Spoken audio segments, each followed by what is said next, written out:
সাল্লাল্লাহু আলাইহি ওয়াসাল্লাম ফরমায়েছেন, যে ব্যক্তি এই শাওয়াল মাসের 6টা রোজা রাখবে, আল্লাহ রাব্বুল আলামিন তার সারা বছর রোজা রাখার সওয়াব তার আমলনামায় দান করে দিবে। বলেন সুবহানাল্লাহ।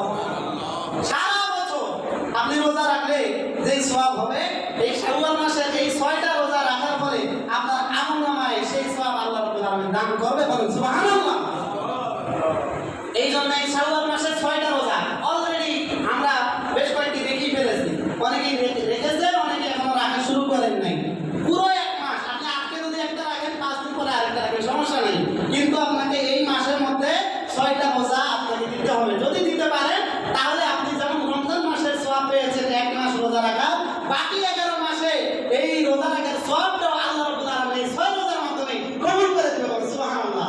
এটার যোগ বিয়োগ আছে, কোন ভাগ আছে আমি এখন বলতেছি না যে কেমনে কেমনে 1 বছর পূর্ণ হয়, এটা অনেক বড় বিষয়, ইনশাআল্লাহ অন্য সময় বলবো।